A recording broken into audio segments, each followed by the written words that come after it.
En l'espace d'un an, la dette publique française est passée de 98% du PIB à 120%, voire un peu plus. C'est un bond spectaculaire qui est inquiétant, d'autant qu'il ne faut jamais oublier que nous appartenons à une zone monétaire où par nature les parités monétaires sont fixes et par conséquent, lorsqu'il y a une inquiétude, la spéculation se porte sur la dette publique, provoque une envolée des taux d'intérêt. C'est ce que nous avons vécu en 2010-2012 dans une crise très grave et depuis, la Banque centrale est obligée d'intervenir pour des montants considérables sur le marché de la dette publique d'une manière indirecte ou beaucoup plus directe avec ce qu'on appelle les politiques de quantitative easing. Alors, face à cette inquiétude, quelques économistes, en majorité français, des hommes politiques, quelques intellectuels aussi, ont eu une idée qui est en apparence, je dis bien en apparence seulement, absolument géniale. Elle consiste à tirer un trait sur la dette publique qu'a rachetée la Banque centrale depuis quelques années. Ce sont des montants considérables puisqu'ils représentent en moyenne 25% de la dette des États de la zone euro, c'est-à-dire 3 000 milliards d'euros, davantage que le PIB français. C'est une idée qui est en apparence miraculeuse, mais en apparence seulement. Parce qu'en réalité, on peut se demander pourquoi le Japon, par exemple, n'a pas osé recourir à une telle solution. Le Japon détient le record mondial de la dette publique avec 250% du PIB.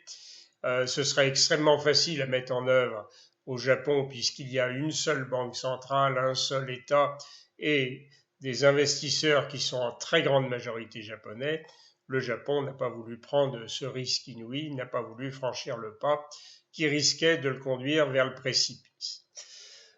En réalité, ces économistes font un double pari. Ils font un premier pari qui consiste à dire que finalement, cette politique serait compatible avec les traités européens. Or, s'il y a une chose qui est parfaitement claire dans les traités européens, c'est que le financement par la Banque centrale des États est absolument interdit. Et d'ailleurs, un règlement européen avait été décidé, c'est-à-dire une loi européenne, en 1993, qui interdisait absolument à la Banque centrale de contourner les traités lorsqu'elle intervenait sur la dette publique. Et puis, la jurisprudence de la Cour de justice européenne est extrêmement claire. Il est dit qu'en aucun cas la BCE ne peut, dans ses interventions, avoir pour effet d'éloigner les États d'une politique budgétaire saine. Et là, les économistes en question, en tout cas une grande partie d'entre eux, proposent de réutiliser aussitôt les marges de manœuvre pour investir massivement, notamment dans la transition énergétique. Alors, les économistes sont en face d'une impasse juridique, mais le deuxième pari qu'ils font est beaucoup plus grave. Il est beaucoup plus grave parce que, en réalité, avec ce tour de passe-passe comptable, ils s'en prennent à ce qu'il y a de plus précieux dans notre vie économique et financière depuis très longtemps, à savoir la confiance que nous avons dans la Banque centrale, la confiance que nous avons dans la valeur de la monnaie, dans la notion même de valeur, qui fait qu'un bout de papier, un billet, eh bien, représente cette valeur. Et là, nous risquons, avec encore une fois un tour de passe-passe, de porter atteinte à ce bien très précieux.